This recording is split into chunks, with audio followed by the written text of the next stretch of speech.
Have you ever been in a relationship that seems to lack balance? And when I say lack balance, I'm referring specifically to a mutual give and take, where both people are giving and receiving. And there's balance, of course, right? I'm going to use a word here that I think will be necessary, and I'll kind of use it as like, it's like I'm going to pin it. So it's going to be on the side. It's going to be kind of like a note to continue to return back to. But the word that I'm going to use is boundaries here, right? And I'm going to explore different things that help revolve around this idea of boundaries and the place that boundaries has in this.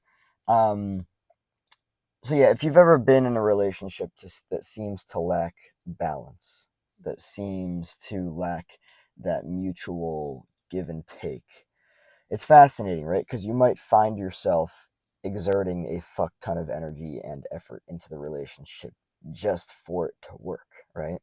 And the fascinating thing about that too is that that might actually be a comfortable and familiar dynamic to you from, there's a keyword there already, right? Familiar, familial, right?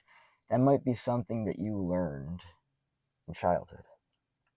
And so you think that this is the way that relationships work. You think that, and don't get me wrong, anybody can hold any kind of relationship however they want to. If you believe that it is your place to give, give, give, give, give, and receive pretty much nothing in return.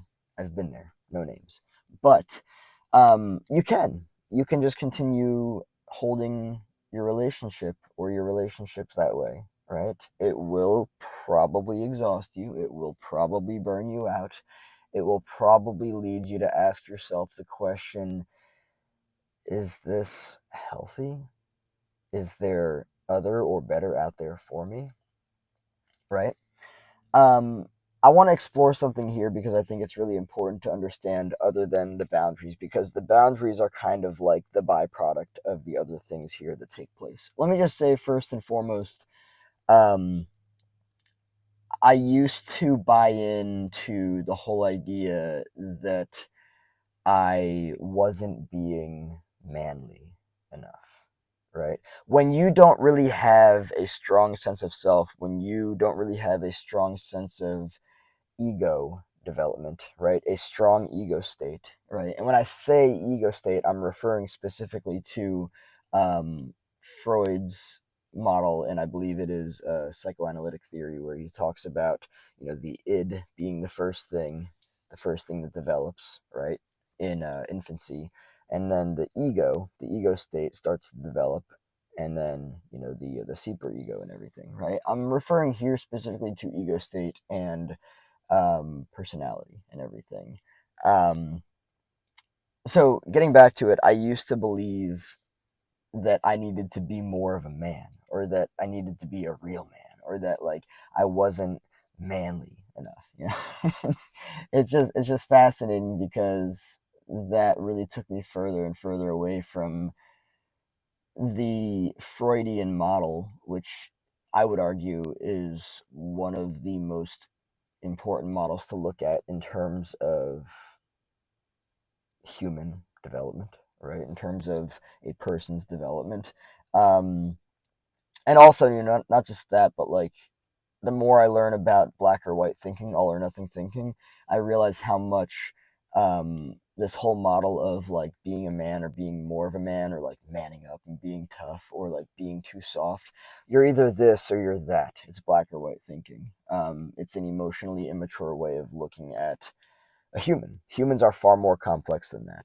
Everything in life is far more complex than black or white thinking, but of course, black or white thinking is an element, an aspect of infancy.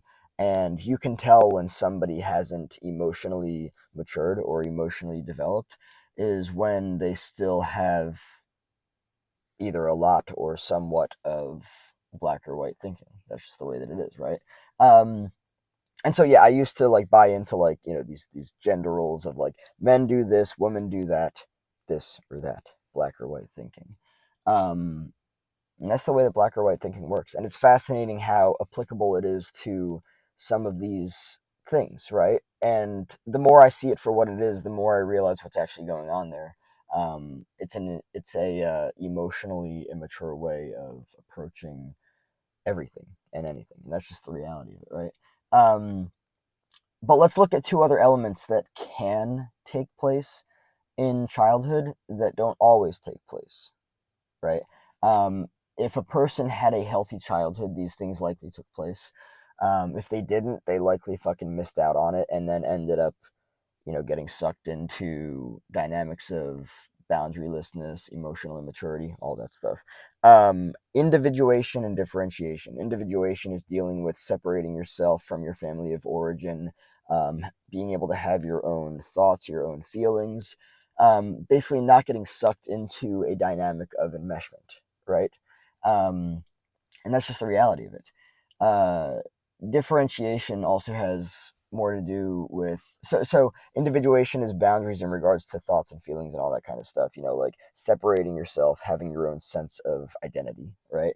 And then differentiation is kind of like there's a point in our life when we weren't able to differentiate between our fucking mouth and our asshole, and we kind of like oh my god, my fingers, they were just in my mouth, and I know that because I know that it's my mouth, but to go the other way, not going to, obviously, but it kind of goes that way, right? But then like differentiation also has to do with difference between self and other, I thou, that relationship, right? And then boundaries and stuff, my shit, your shit, right? um this is a crucial developmental step for a lot of people, right? People that don't get healthy individuation and differentiation. I mean, I don't really need to call it healthy, but people that don't get these elements that are necessary, especially according to Freud's model and everything, they end up carrying out emotionally immature, unhealthy, enmeshed relationships later on in life. And these relationships tend to end up being in unbalanced, unmutual give and take, right? Where somebody is giving absolutely everything and the other person's giving nothing, right? And the people that give nothing tend to be the people that are exceedingly emotionally immature and think that the world is supposed to fucking take care of them.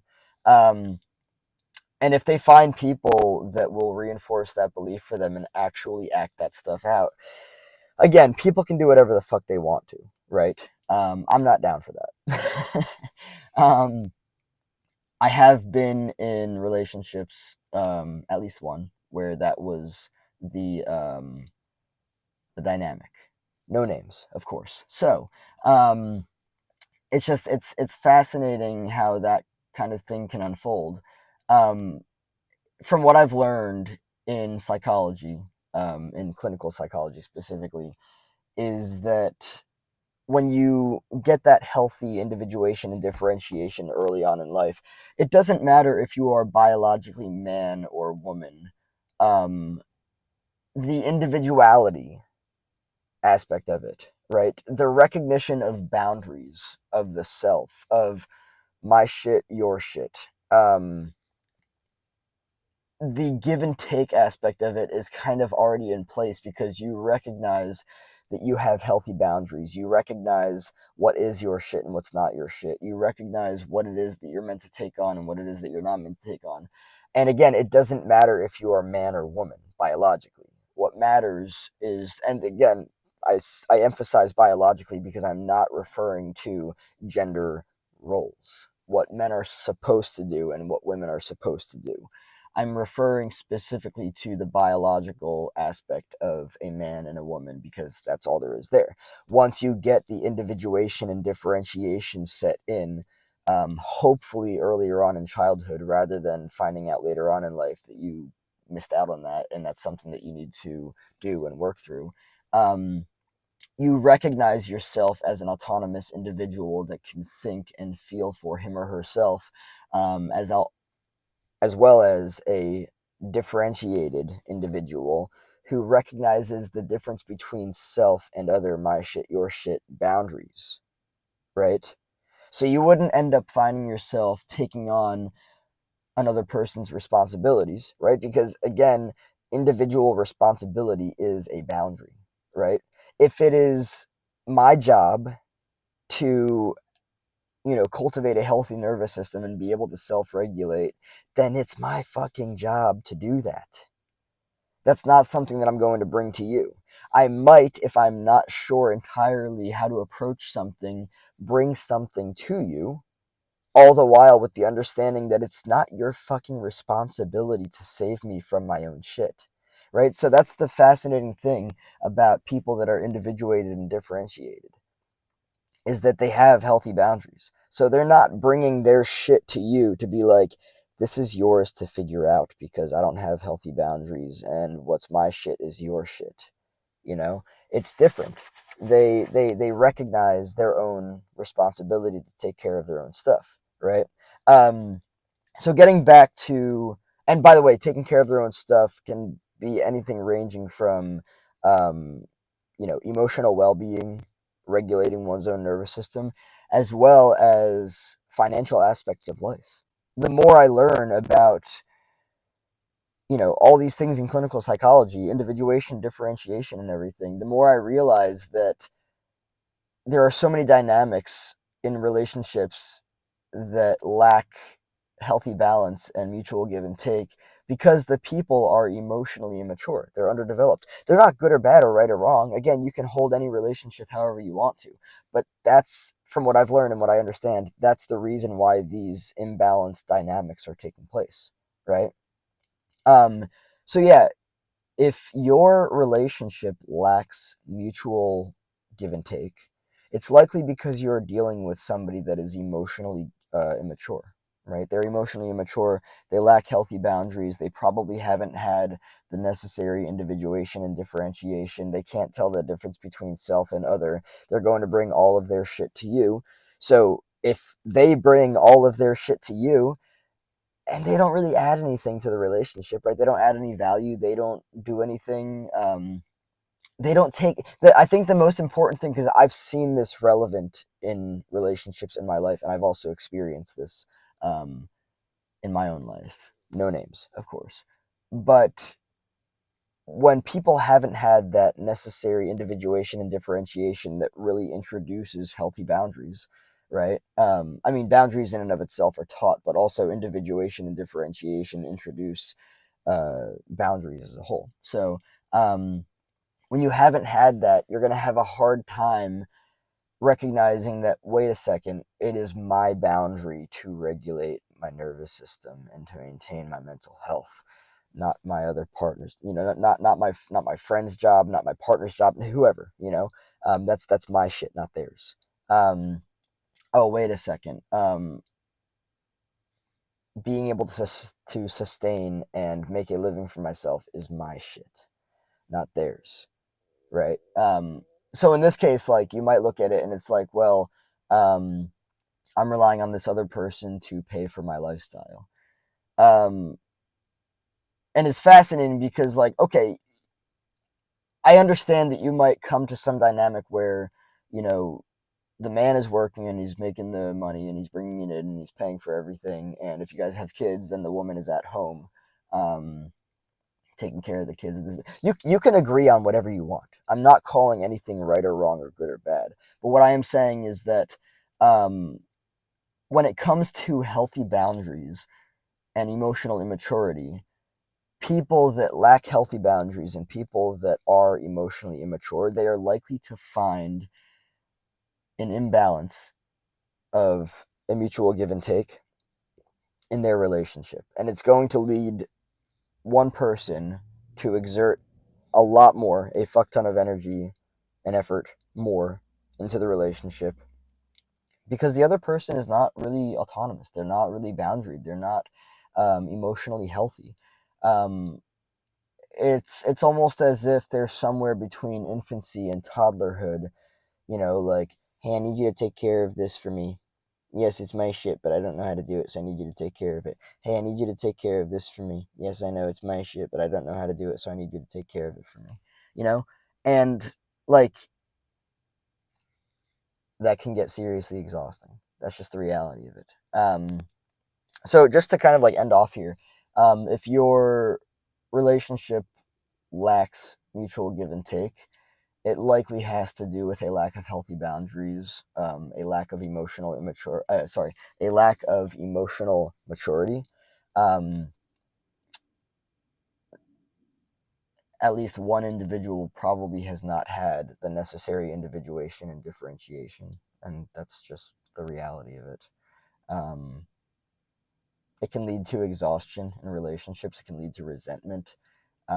It might be a dynamic that to you or the other person feels familiar, right? Feels comfortable and familiar. When I say familiar, I'm specifically referring to,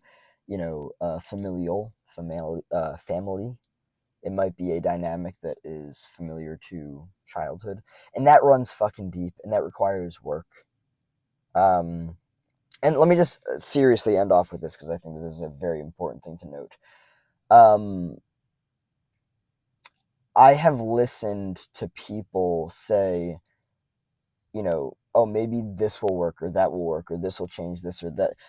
Every single person that walks this planet has some level of trauma that has led them to be a certain way as a person, right? What is required is that that person does the work on themselves, because what happened is that their ego state was formed from some level of marring and scathing, some level of trauma, right? That led them to be the way that you are complaining about. That's not going to change unless they do the fucking work on themselves. And that is not a burden that you or the other person needs to carry. The other person meaning if it's you that lacks these necessary things, the other person does not need to carry it. If it's the other person that lacks these things, it's not you that needs to carry it. Just being understanding of that and aware of that is very necessary and important. If you don't do the work, it's not going to change. And whatever, fantastical thoughts or magical thinking you have, maybe if I do this, maybe if I do that, it's not going to go anywhere. It's not going to change.